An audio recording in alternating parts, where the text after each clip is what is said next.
Got two special guests today for you. It's Mr. Scott Hall, VP of the Athens Rock Lobsters. How you doing today? Doing well. Thanks for having us. We appreciate it. Absolutely. Steve Martinson, the coach, former player as well. And a truck guy. And a truck guy. I love it. So excited to have you all here. And we just got to go ahead and break the ice and let people know there's been some murmurs about the Classic Center possibly having a name change, and we've heard about the professional hockey team that's coming to the arena, which is now going to be called Akins Ford Arena. It's awesome. How huge is that? And so awesome, and congrats to you guys too. It's incredible. Such a beautiful rink. It's such a nice a nice place to play and go to. It's a beautiful area. It's really going to be a game changer overall for just the community of Athens. Bringing a hockey team there, and then all the other events that they'll be able to house there is going to be really huge, because Athens is they love concerts, they love events, they love outings and things to do, and downtown Athens is really just the perfect place to do it. So to have y'all there as well, the whole community is really excited about it. Yeah, no doubt. And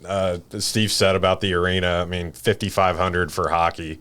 Our level too is just about perfect, and the fans sit right on top of you. So we're looking forward to that. And a big thing we were doing this week is building out the locker rooms and offices and all that. So it's exciting to build this team literally from the ground up. So yeah, I guess that's got to be exciting to see, doing all the intricacies, but that really just kind of builds the momentum, because the season starts in October. It does. So yeah, got a lot to do in a short period of time, right? We do. Yeah, we start October 11th on the road, home opener December 6th. So the summer's flying. It'll come quick. Fantastic. There was an event I did not get to make at the Terrapin Brewery. Tell the people a little bit about that. How that was a great event too, wasn't it? It was, yeah, absolutely. It was first chance for our fans and the community to meet our head coach. So we did a meet and greet there Friday evening over at Terrapin. He's going to be a great partner with us too. We had 300 to 350 in there on Friday evening, so it was incredible. Beers were flowing. They had Bass Cat Catering there too, so we had lobster rolls, lobster macaroni. That was really fun. And then we also that was the first day our merch was on sale too, so it was awesome to finally have that going, and our online store gets going this Thursday too. Had a good turnout on that as well. It's obviously the logo is very unique. I love the logo. Logo's incredible, and it's actually from a local guy in Athens that created it. So we always say we're a community first, hockey team second, and I think with the naming of the team, we had the fans vote on that, and then our local guy building the logo too, and all that has been really meaningful and impactful for us too. A lot of locals. So you got Terrapin Brewery, which is local, and then the team name, Rock Lobsters, the B-52s. Some of the younger generation may not even know who they are, but kids, look up the B-52s, a iconic band from late 70s, early 80s, and founded right here in Athens as well. So having them, and mention what you mentioned earlier about having a concert. Yeah, so the arena just had a press conference yesterday, and December 14th, the B-52s will be the very first concert in there, so at Akins Ford Arena. So that's really awesome. It was just kind of meant to be that we're the Rock Lobsters, and they're going to be the very first concert there. So it's awesome. That's meant to be. It really is. It's so cool. Yep. Steve, I want to talk to you a little bit about your playing career. I was just kind of looking at all your stats, and it's really incredible what you've accomplished. You played for 14 years. Is that well, correct? Technically, I came out of retirement when I just played like a week for Houston. A friend of mine was the GM there, and they'd had some problems, and I was a broker at Smith Barney at the time. And it's funny because I'm a broker at Smith Barney, and I went in and played for a week, and I think I had like 4 fights in a week, and I was like 37 years old, and it was fun. It's one of those things when you play a sport, no matter what it is, and you're organized, and then you're not playing anymore. Sometimes you'll have that dream, and I'm having the dream that I've scored 2 goals, and I'm going to get a hat trick, and then I wake up, and I want to get back to sleep. So it was kind of nice to be able to come back and play and have a good time. That's right. You played in nearly 50 games in the NHL. Yeah. What was your? Just give me a look. So obviously hockey is not as big as baseball or football in the South, but there's a lot of diehard hockey people in the South still. I didn't really grow up around hockey a lot. Just give me some perspective on what the NHL is about, or your experience with it in comparison to some of your other games you played in? You know, one of the things because I've played in the South too, when I played in Birmingham, and hockey is similar to football in that we have plays. We don't have as many set plays as football, obviously, but it's a real physical game and it's a skill game. And I think football's, is the same physicality. And then, you've got the skill of the running backs and the quarterback, obviously, and the receivers. So a lot of strategy in both. And people always ask me, why do they fight in hockey? And I'm just putting that out there right now. Yeah. So they say, why do they fight in hockey? And I'm like, you're allowed to hit, like in the NFL, the linesmen usually have to hit another 300-pound guy before they get to the smaller guys. The smaller guys aren't really small, but you know what I mean? There's a kind of a level of play where you're playing against equal size. In hockey, a 250-pound guy that can skate can hit a 160-pound leading scorer as hard as he can. There's rules about how much you can do that and how many steps you can take. But so there's an intimidation factor that you don't want to get players injured. But number one with football, I always say if a football play ran for a minute and you're allowed to carry a stick and hit each other just a little bit with it, because that's what they say in how you can hit each other a little bit but not too hard, it would be chaos, because a lot of football players are, they grow up with that, it's a fight, it's a dog fight, at the line of scrimmage. So there's the similarities and a little bit of the differences. I've never heard it explained like that. Thank you for that. I like that. So, in football, you have football players that intimidate, and you'll have D-backs or, that hit harder, and they just have they call it the ability to like mechanic and at the line at the point of impact and like hydraulic, and so same thing in hockey. Some guys don't hit at all. Some guys hit very little, but some guys they're trying to kill you, and we don't want those guys to hit our best players even in a legal hit. We don't want them to hit them too hard because it doesn't do any good if a guy gets suspended for 5 games, but I lose my leading scorer for a month. Right. So you kind of have to police the game within itself, and that's where the physicality and the tough guys kind of came in. You've won 2 championships as a player, as well. Were those in the NHL? Or? So they weren't. So they were in AAA. My first one was in AA, and then the second one was in AAA, and then we did go to the finals in the NHL against Calgary, which, you're playing in the South. You're living here. We were at the pool in Calgary.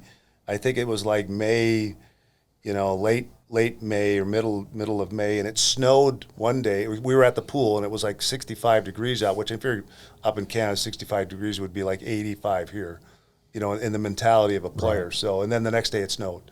So it's it's just. But I was lucky enough to be there and be in the final. So I try to, one of the things that, we try to model ourselves just after like the top 4 NHL teams typically that make it to the finals. Most of the time they're big, they're strong, and they're fast, and they're skilled. And you can word it any way you want. They're skilled, they're fast, they're big, and they're tough. Right. It's the same thing. And every once in a while you'll get a team that will sneak in that might be small and just super skilled.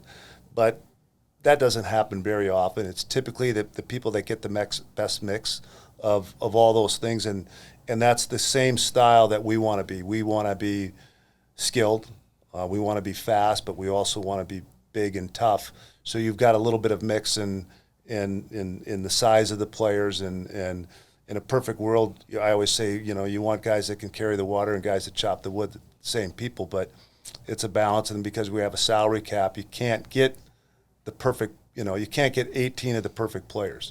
So there's a mix between development players and experienced guys. So as far as like talent acquisition, being a new team, how does it work as far as acquiring players? Well, they had a draft, and a couple of the coaches didn't protect some of their top players because they lived in, they'd lived in the off season and had some jobs there, but they didn't really take into account that we're going to run our team, like we're going to have a really nice bus, really nice apartments, treat the players really well, and treat them like, good professional players. Because if you want people to go, through the wall for you, got to treat them well.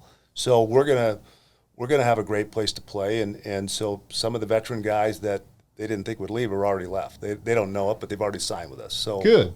We've got some really good veteran talent. I don't have as many of the young guys yet. I've got 3 or 4 of those guys, but that's in the scheme of things, when you're building a team, you want to be able to say we have this guy and this guy that that people know that are top players. It's a lot easier then to fill it in than to have the third line guys first and looking for the top guys. We've got the best offensive defenseman in the league. Really? And yeah, I'm excited. And I told them in our system, I say this with a caution, is everybody talks about defense wins championships. And that is totally true. But on the flip side of it, the team that scores the most goals or the most points wins every game.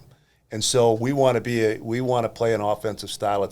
We want to play offensive and physical, and that's the most entertaining hockey to play. One of the things about hockey that's a little bit different than football is you're really close to the action. You can hear, you know what I mean. You're right there. So we want, we've already got some guys that can carry the water, and we've already got some guys that can chop the wood. Which, we want to have that attitude. If we want to have the puck, and if we don't, and if we lose it, we're going to come at you hard to get it back and make it hard on the defense to break out of the zone. And so, but you got to have the guys that want to play that way. It's harder to get them to play. So that's what we're doing, is trying to make sure you have the right players. That's right.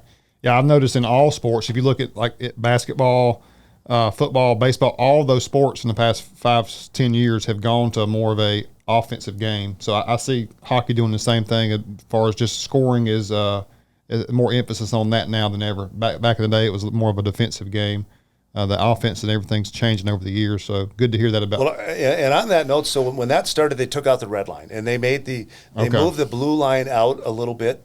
We'll probably have the only team in the league that will have an NHL offensive zone, because we got a brand new arena and we can put the blue line where we want. Gotcha. So we're going to make ours like the NHL, suited for an offensive style game. But the flip side of that, and a lot of teams, it opened up it more for Europeans, because everybody wants to have your puck possession, and we work on puck possession all the time. But the other thing that happened when they opened up the red line and to open up the offense, they started calling the interference. Interference makes people have to slow down.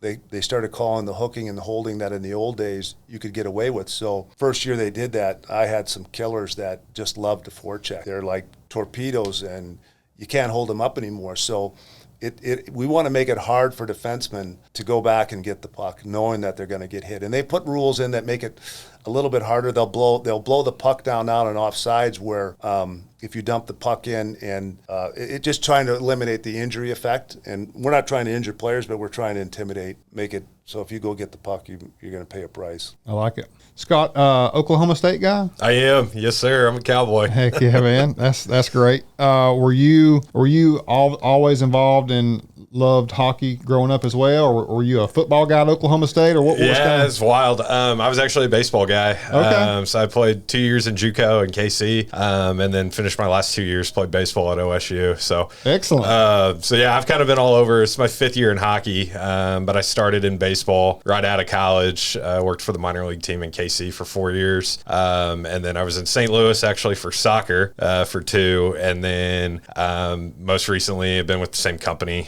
So I've 2 years in Greenville, and then 2 years in Rapid City, and now Athens. So it's been a fun ride. The teams that you were just most recently with, was that with the same league, the Federal Prospects League? It wasn't. So it was the AA League, the ECHL. Okay. So explain to the viewers what, as far as where the Federal Prospect League falls, where is that in as far as rank? Can someone go straight from your league to the NHL? Or is it's a next step after? It's just like the ECHL. You can't go from the ECHL to the NHL. You have to go to another level. So we'll loan players to teams like Greenville. Okay. And so ours is considered more of a development league. Gotcha. So that's why we'll have that mix of, salary caps and the way the league is structured. You can't have, 18 veteran players. So it's a good mix between youth and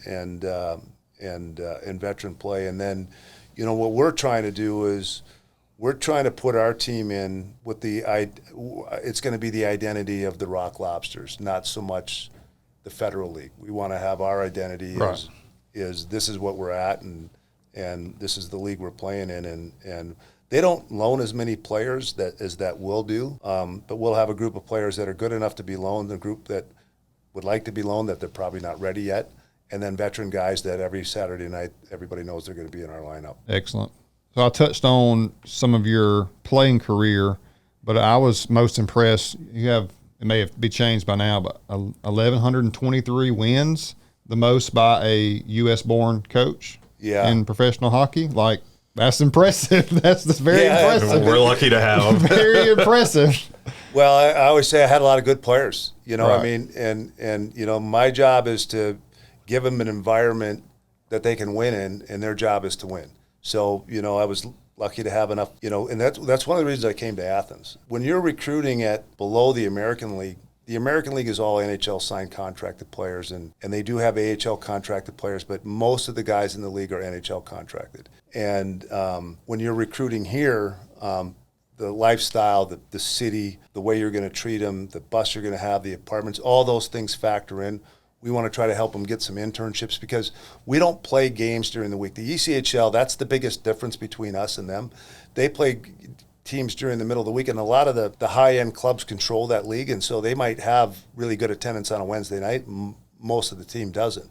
So we don't have those, so it allows the young guys to train more like a college player, lift weights, but some of the older guys to, you know, have some internships, and we want to try to create an environment for them not only to get better as a player, but also have an opportunity to build for their future. So it isn't like you're just playing hockey. You know, I like to tell guys, you got the rest of your life to work. You only got X amount of years to, you know, to play pro hockey, and once you give it up, it's hard to come back. So in the flip side of that, we want to try to say, okay, but while you're here, we're going to help you, because we're not paying them, you know, to just only play hockey and not think about anything else year round. Everybody below the American League typically works in the summer, and so we want to help guys with their futures too. I like that. I even noticed on the schedule, most of your games are Thursday, Friday, Saturday, or on the weekends. So you guess you have time to, you know, recover, do what you need to do during the week. Most of the games on the weekend. Yeah. Will y'all practice in season? Will y'all have practice every day during the week? Usually, or is it? Yeah, usually it's one day off. In the NHL now, like when I played, when I was in the NHL, I went like 2.5 months without a day off. And I wasn't playing all the games, obviously, so I was always at the rink, and they skated me so much I always felt tired. Yeah. And now everybody understands about recovery. So in the NHL, after Christmas, like teams hardly even practice. It's a game and then a day off, and you kind of have to do everything by video.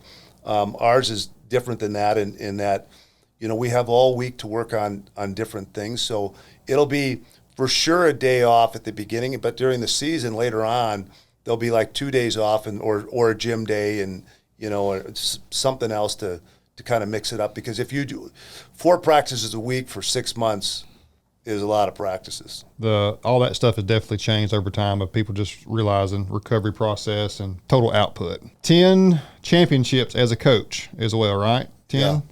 Yeah. Pretty impressive. Again, how do you compare the championships as a player versus a coach? You know what? They're all great. You know, and it's just a lot of fun to have you start the season with the whole idea that you want to win a championship. The difference is with me, I don't really talk about that.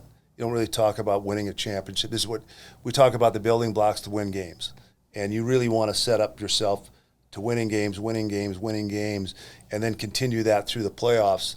I think if you just talk about the end goal, the most important to me are the steps of how to get there, and then creating the environment. Like our big thing is the players are playing for each other. You have to have the right veteran guys have to lead by example, and there's been times when I haven't had those guys. You know, you can see that they're worried about themselves and they want to get their points so they can get their, you know, justify how much they're making and get more money the next year. But we want guys that want to lead by example, and I always say that, you know, Detroit Red Wings, that coach they won 2 championships with Detroit, and the coach signed the biggest contract in coaching history, the richest contract, and I think it was $50 million for, I don't know, 8 years or whatever with Toronto. Anyway, he goes to Toronto, it doesn't work out for him.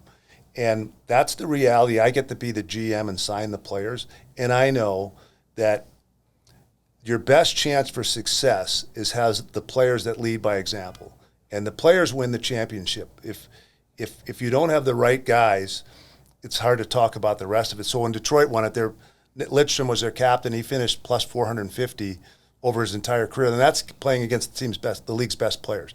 But this was the critical part. Their number one leading scorer was at the top of the league with hits every year. And when you watch the Panthers this year, the way they played, they all bought in. Now, their leading scorers played a physical game. Some of them played really physical. Some of them just a little bit, but they bought in as a team. And everybody's finishing their checks. And the key to that is everybody's hard to play against. And that's where it comes with when I bring up with the players and talk about Detroit. Their second best player was always at the top of the league for best defensive forward, and he's their second leading scorer. And their third leading scorer is now the GM or the president of Detroit. Steve Yzerman is a Hall of Famer. So when your top players are good defensively, finish their checks, it's pretty hard for the guys that aren't as skilled to say, I'm not. I'm a skilled guy. I don't really, I don't really forecheck hard. I want somebody else to get me the puck. So that's what we want to have, that same environment. And trust me, one thing I know is that's what works. And if you try to go, okay, I'm going to teach these super skilled guys how to be harder to play against, getting them to buy in and understand that they're playing. I used to have a joke that I had this one player who was pretty skilled offensively and was an NHL draft pick, and when I would say you guys are playing for each other, he'd be, what does he mean by that? I'm elbowing my teammate next door. What does he mean by I'm playing for me? I got to score tonight and get a couple assists. And anyway, that style buys in. And then when we say they're playing for each other, the fans will see that, and then that will entertain the fans more than to try to say, okay, we're playing for the fans, you're playing for the coach. No, we're playing for each other, and here's the style. And if you don't fit into that style, you're going to have to go play someplace else. I think in business or sports in general, if you have that team mentality, but also do the best that you personally can, that's going to be the best recipe. If you're being selfish about focused on you instead of the team goal as a whole, then I think that's the wrong recipe. So I commend you for having that goal for your team. I think it's the best way. I think sports correlates directly to business as well. If you have that same mindset, no matter what you're doing, business or sports, that's the best way. So I like. Well, you're saying here that the owners here involved, and that's what people see. That they see that work ethic, they see the love of being at the job, and it rubs off. And it's hard for other people to say, well, I only want to work 9 to 5 and just put in your minimum time and call it a day. Yeah, you see right through this. So one of the things that I would say as a player, because we talk about cheating. So you're talking about cheating when you're a player. You're on the wrong. You're not on the defensive side of the puck if we don't have it. You're on the offensive side. So if we get it and you get it, you're going to be an easy chance to go in and maybe get a breakaway or an easier chance to score goals. And one of the things that I would explain to the player, it's like if I had a race and everybody has to race to the other end, touch the boards, and then come back. And if one guy went to the goal line, didn't touch the boards, and came back and won, nobody would be saying, okay, great job, but that's what the cheater does. The cheater, and everybody sees through that. And if you have those guys as your top players, I just call them team killers. Eventually the guys that are saying, the coach says he wants me to be a complete player, but he's our top scorer and he's not. And top scorers are able to have a different leash. They might have more turnovers because they can make more plays, but they still got it. Like, you don't have to treat everybody the same, but you got to be fair. And you can't have, your top player will be allowed to carry the puck more. Just, like in any sport, the skilled guys are able to make a few more mistakes because they're making more plays. And it's the same thing. It's the same thing with us. So definitely, as far as just educating you all on the demographic here, as far as Atlanta being not too far away. So if you want to run to Atlanta, you can do that, deal with the traffic and all that. But we think Athens is very unique in that it's its own little ecosystem where everything that you need is in close proximity. Athens just is a very unique college town first and foremost, but just in the nightlife and the downtown scene with I think you're going to have a lot of students coming and taking part in that, as well as just people of all ages. So it's a very unique area in a college town that has all the resources that you could ask for. The Epps Bridge area over where you're going to be living at in Statham. Mm-hmm. I'm in Oconee as well. So You've got easy gateways to get wherever you want to. Everything's about 20 minutes away, though. Right. If you probably have noticed, everything's kind of 20 minutes-ish away, but food is very good. I don't know if you are food connoisseurs or not, but downtown Athens, all around the arena, there's plenty of great food choices. I've been checking a few of those out this weekend. Yeah, we were at different restaurants all weekend, and yeah, I mean, it's a fabulous downtown area. It is. So you'll have your favorite spots. Millage Avenue, 5 Points. There's some good restaurants right there too. So the more you get established here, we'll kind of help throw some bones to you about, hey, you got to go try this place out. So because some of them are kind of hard to find or not as well known, but there's a lot of good places to eat. Yeah, we were at some good ones this weekend. We were at Trapeze Friday night. Okay, good. And we were at Sea Bear Saturday night. Oyster? You like oysters? Oh, yeah. Okay. Oh, yeah. I was impressed. Partake in that. It was good. Yeah. But yeah, kind of what you said too. Like, we're putting our promo schedule together right now too. Now that we have our full season schedule out, but kind of what you said. There's something for everyone. Yeah. And that's how we can base our promo schedule. We're gonna have a little bit that for everyone to come out, whether it's Star Wars night or we are looking at doing a Greek night, Okay. So all those things are just really exciting for us that we can do and have fun with it.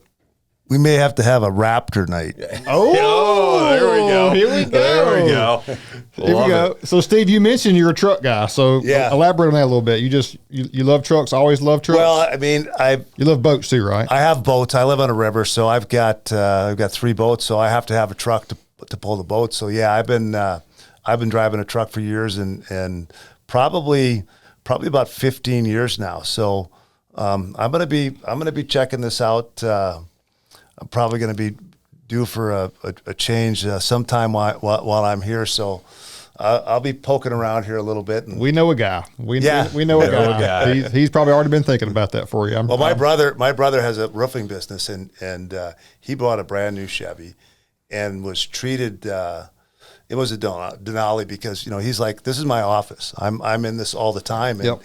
And they didn't treat him very good at the dealership, and the guy kind of belittled him. And I mean, my brother runs a really successful company, but he's like the dirty, what's that dirty job type, Yep. And so they didn't treat him very well. And he's like, you know what? I just got sick and tired of dealing with him, and he went and got a big, beautiful F-350. And I'm like, but he trades that in. I said, well, maybe you should just sell that to me. Yeah. Next time you want it, because he doesn't. Once it gets to be 100,000 miles, but that's like barely 3 years for him. Right. And I'm like, seriously, you're thinking about trading that truck in already? I'm like, big brother needs a favor. That's right. I used to do him a lot of favors when I was younger, and was in the NHL now. So now I'm like, hey, can you remember when I was hooking you up? That's right. Obviously, we're a Ford dealership, also a Ram.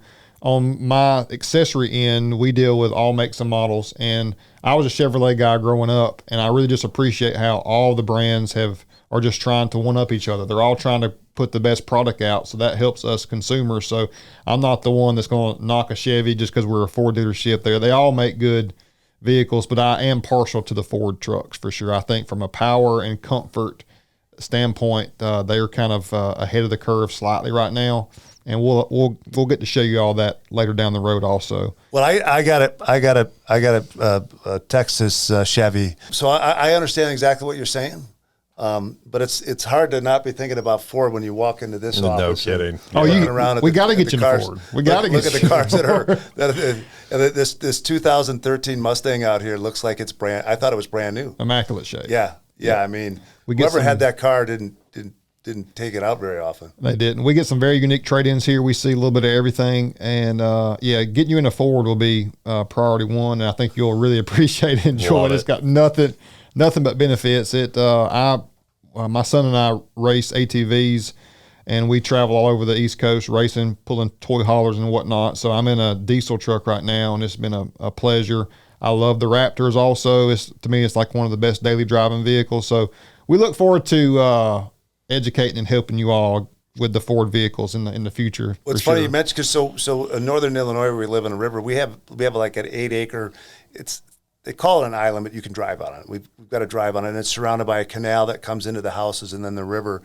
And I've been really lucky. I'm the only one that really uses it. None of my neighbors use it. And we got two 90cc ATVs. And I have one that I bought for my son who's 23 now when he was 4.5. And he's pretty smart, and he learned how to. We had a little governor screw. A little screw, yep. Yeah. And I mean, at 5 years old, he had his helmet. He would chase the geese off the island, and I'd be looking over at him, turning that screw off. I'm like, Logan, what are you doing? But we still have that. Still have that, and I still use it all the time to access, go back and forth. And people talk about, some of my neighbors have a golf cart, and I'm like, yeah, that's nice, but I'd rather have a vehicle just to drive out there. But golf cart maybe someday. But now that I'm here, I'm only going to be there like 3 months out of the year, so I don't think I'll be doing the golf cart. The ATVs will be. That's right. While you're here, we'll definitely help you as far as the restaurants and the other sites and cool things to go check out while you're here for sure. Definitely. Yeah, well, that's one thing, and like we like live music. Yep. And so when I was talking to my wife about the job, and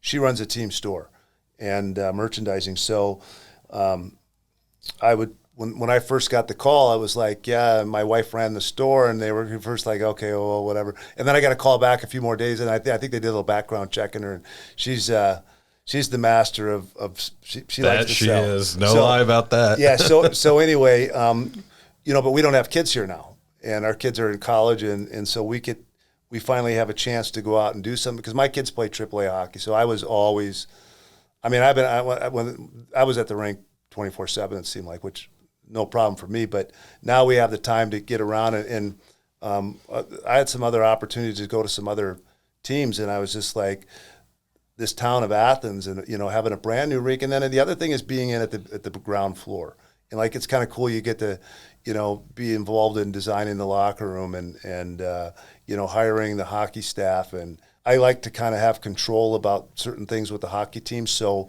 having a small group to work with, like we talk about things all the time, and that's what I missed about my earlier days of coaching was. Having such a hands-on approach, and then being in a great place to play. Absolutely. Definitely. As far as things that you enjoy doing, Scott, what's some other thing? I'm a baseball guy too. What's some other things that you grew up doing, or what's some of your hobbies? I grew up watching the Braves as a kid on TBS. Yeah. Okay. So I'm happy to be in Braves country. Truist is only an hour away from my house. Fantastic. So pumped about that. I love being on the golf course too. Really anything outside, especially in the summertime. And I was most recently in Rapid City, so I'm excited about the winters down here too. Definitely. So. Oh yeah, it's a game changer as far as the temperature here. It's been hot this week, but I'll take the heat. Yeah. Winters are not bad at all. I guess I didn't think about the Braves. I guess back in the days, especially when we were growing up, the reach that they had with TBS was pretty impressive. Yeah. So they sucked me in back in the day. Greg Maddux, Tom Glavine, Furcall, Chipper, all of them. So Bobby Cox. So. We'll have to let you meet Marshall Britt. He's knows all those guys, got all their signed balls back in his bat. That's awesome. Yeah. It's awesome. So. The partnership that obviously Mr. Brad Akins is going to present is second to none, and he's super excited about it. We're all excited about it as well, and we look forward to the ways we can help you all and just be a part and help support you as well. You're talking about live music. So right now it's pretty docile, but as soon as school starts, it's a different animal. Like, really, you could say every night, but especially like Thursday night, Friday night, Saturday night is crazy downtown. Tons of people, and everybody just parks and walks from bar to bar, and a lot more music will come about in the fall. So the fall is a very exciting time in Athens. With y'all season starting as well, it's just another thing that we look forward to and enjoying. But obviously the football scene, with how well Georgia's been lately, also that's a big endeavor as well. But so just between school and all the music events downtown, the dining experiences, hockey and football now, like downtown Athens is like the place to be now, especially this fall. It is. It's incredible. I moved here late February, early March, so students were here.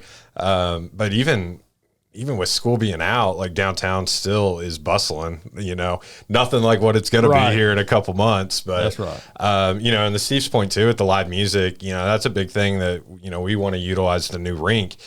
We have the space, so we're looking at doing a concert series and things like that. Whether it's before the game or post game, where we can have the local bands out and stuff too. I think there's big opportunities for stuff like that. There is, yeah. Huge. So it's something we're really looking at. And, for the college students, our games start at 7 o'clock. They'll be done by, we'll be done by 9:30. So, they can head out right downtown after the game. So it's perfect. Really is. That's the one thing about, a really great thing about the arena, that it isn't just close to the campus. It's just right next to it. They could literally walk across the street. That's what they want to do. A lot of walking there. My daughter goes to Providence, and they'll walk around the downtown area, and you can here you go from one place to the other. It's so much so. It really is a fabulous setup. Because for a college kid, being 15 minutes away, they don't all have cars. You can't have 40,000 cars on that campus. So a lot of them just want to be able to walk to where they want to go, and obviously weather permitting here is no problem walking anywhere around in the wintertime. So it's going to be a lot of fun. That's the biggest attribute of it being in close proximity to everything else downtown. It will be a big benefit for you. Yeah, it's going to be huge. Yeah. Like when you walk around, when you look outside the arena, like most arenas, when you look out, it's not great scenery. It's just nothing but parking lots in the downtown area. They got it's kind of perched up on the I guess the whole area is up on the hill, and the backdrop, it's just, it's really, really, really nice. Really pretty. And then, if you're making a night out of it, there's all kinds of things you can park, and all kinds of, like you were just talking about, what you can do before or after. Plenty of choices for sure. I noticed that in your 26 seasons of coaching that there was only 2 that you didn't make the playoffs. So, like, consistency. Can you speak on just like what's attributed to that? Just being very consistent. The first year that happened, we lost some of our best players. We were to the American League. 3 of our top physical, they were all physical guys. One of them made it to the NHL, and all physical guys that were good players. And it really changed the dynamic of our team. And so when you're building a team, like, I don't want to build a team that's good enough to lose everybody. If you do, that's hard to replace. So, and then the other year, it was just a freak year. We had 6 of our top forwards got hurt the first month of the season, and they were all season ending. And, when you just can't fall in love with your team until it's a winner. And that's what I try to do. I just tell them, don't mistake me for being friendly, for being your friend. I care about you guys, but you work for me, and you work for the team. And so you got to be careful not taking gambles on guys that have a history of being hurt, because some people just get hurt more than others. And so you want to look for guys that are consistent in the playoffs, and we've had some guys that are coming that have not been on. They've been good players, but they haven't been on great playoff teams. And one of the things about having a good track record of winning in the playoffs is I can convince them that that's happening again, and you're going to come here to help us win that ultimate goal and win. I can say it now on the radio. We want to win a championship. There you go. We're planning on winning a championship. There you go. Year one, we're not stepping in this and saying, okay, we're getting acclimated to the. No, we're coming in with a powerhouse to kick some butt. And one of the walls that we like to put up is get up, kick ass, repeat. I like it. I like it. I love the hire in that, it's not, we're confident that Steve's going to be a good coach. It's like we have the results. Like we know he's going to be right. Resume speaks for itself. Yeah. So that's the thing that stuck out to me the most. So I'm excited. I'm excited to come watch you and your team for sure. Can you tell me, I know you got to have some stories back when you were a player. Can you give me a good story from back in the day? It can be something random. Just tell me something. Oh, wow. I'm trying to think of, you caught me a little bit off guard on that one, what stories that I can tell. Maybe players you played with or played against, or? So I played with Bob Probert. And okay. I fought him a few times, and so when we played together, I had gone into camp, and I had just herniated my disc in my neck, and I had had surgery a couple years before. So I herniated a disc in my neck like a week before camp. So usually when I go into training camp, you're having a lot of fights the first week of training camp. And we have this team meeting, and they say, okay, we don't want to fight any fighting in camp. You guys that fight are going to have plenty of chance in preseason games. And I was always kind of like, yeah, right. And when I tell that to my players, and I tell them I mean it, we don't have any fighting in my camps. But the two toughest guys for Detroit were both on my team. And I was like, okay. So I knew I had another week. And then in preseason, I got a bunch of fights in preseason. But anyway, the funny thing about Probert, he had some history of drinking. And he's known as the best, the toughest guy in the league that was a good player. And he made the all-star team. And so he gets out on the ice late for practice. And he skates by me, and I can smell his breath that he's been drinking. And so we're supposed to go to lunch after practice, and we get out of the shower and we walk out because we're at a practice rink, but we're not at the Detroit main arena. So we walk out and his Corvette's gone, and the assistant coach is waiting for him with his car, and they're like, "Probably we took your car because you can't, he's not supposed to be drinking."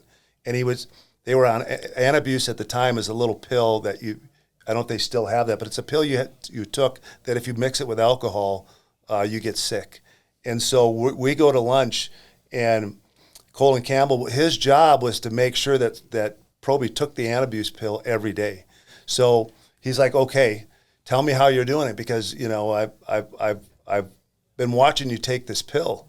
And so what he would do is he had a way to put the pill between his fingers and then bring it up to his mouth like this, and then swallow, and then show him he had nothing in his mouth, but it was hidden between his fingers. And it was pretty funny. It's in his book.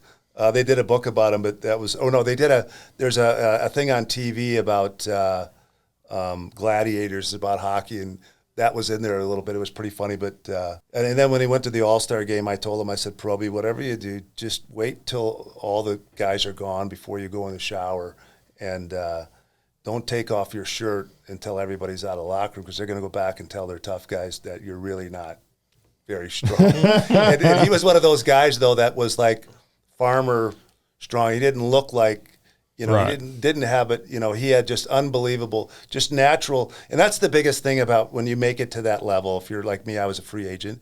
You see so many guys that don't have to, one guy we were working out in the gym, and he's a first round, he's Shane Corson, and he'd say to me, Marty, I'm almost as big as you. And I was, pretty strong back in those days. And he was like, and I don't even lift weights. And I'm like, well, Shane, that's why you're a first round pick and I'm a free agent, Right. These guys just and it's not a gift from God. It's a gift from their parents. You know what I mean? They just have unbelievable genes. And some of them, I'd see guys that could, sleep 2 hours a night and go run 6 miles in the morning. It's just, it was fun to get there for a while and be treated the way they do. And Montreal's fabulous place. So I had a pretty good time. I don't want my son to do the things that I did, right. But I got out of it fairly healthy and wouldn't change anything. That's great. And I'm sure it was a grind from the start to the finish, just all the practices, all the work, all the travel. It's very commendable that you had a career like that, for sure. Well, it's funny because I broke all my fingers on my right hand and all my knuckles, my thumb. I tore the ligament off, and I had to get my shoulder replaced. And the funny thing is my right hand doesn't hurt. Like, I don't have any arthritis in it that hurts, and I broke everything in it. And then I had to get my shoulder replaced because they said from all the hitting, it damaged my shoulder, and I got arthritis in it. So it's kind of funny now that, I'm paying the price now. I had a lot of fun in my younger days, but I'm paying the fiddler now. So I won't be in our league.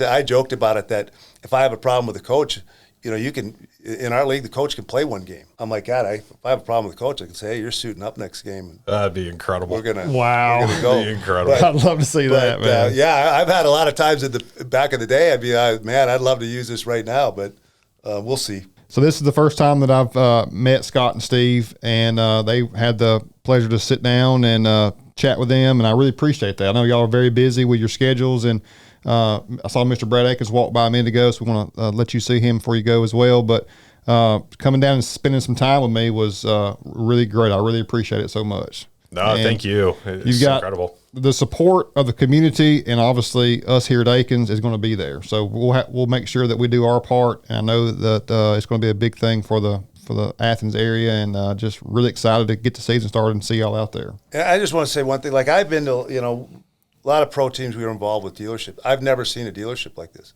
I've never seen this many cars, and your waiting area, and we might come here for lunch someday and 100% just go walk around looking at cars. It's for the golf guys. This is like the country club of dealerships. Yeah, it's a country club atmosphere to me. It's a place like no other. I'm a high energy guy, and it's easy to have energy when you get to work at this place. It's something that I never want to take for granted, and I feel like sometimes it's easy to take it for granted how special it is. But you go outside and you see some of the other dealerships that are still hurting for inventory, still just don't have the history of the establishment that Akins does. It's just like it's really special, and I just try to do my part every day to contribute to the team and the goals that Mr. Akins has set in place. So a really special place here. It really is. And what I do on the custom side really is a great thing too, because people can buy a vehicle here. While they're here, they can meet with us and say, hey, I want to get a bed liner. I want to get a bed cover, different wheels and tires, a level kit. I need, rock lights or other accessories. So we can help facilitate all of that under one roof. So we think we got a really special thing going on here also. And Mr. Akins, he's not slowing down. So there's more goals and things that he has aspiring to do here for the dealership, and he continues to reinvest in the business. It's continuing just how he can make each segment here better. So that's a huge thing to me too. Well, I used to like watching the Gas Monkey when I was in Dallas, yep. and it has got to be rewarding though when you look at a car, a vehicle, truck that comes in, and then what it looks like when it comes out. It's not like something you're just replacing and it looks the same, and you might have, but you see it come in and you see it go out, and you get to see the look on their face. So it's got to be rewarding doing that. It's great. We have also kind of we're a dealership within a dealership. We have a lot of custom vehicles that are out here that are ready to purchase, like right now that we've created. But the biggest thing to me is when you get to spend some time with that customer, learn a little bit about him, and then see his vision, and then your vision comes together, and you can make something custom that's perfect and unique to that customer. And then when he finally sees that, his reaction is always priceless. And we have people from all over the country that call us and want to do stuff like that with. So that's the real, it just keeps me thriving, keeps building me up as a man, just seeing how we can impact each individual, not just doing things that are cookie cutterish, doing things that are more unique to the individual, like, based on what their interest in activities are on the weekend or day to day. So that's really, really awesome. That's pretty cool. It really is. Everything here is first class. So we're looking forward to building this relationship with you guys. So. Special place, and it's been a special time with you all today. 50 minutes, just like that. No kidding. Yeah, absolutely. Yep.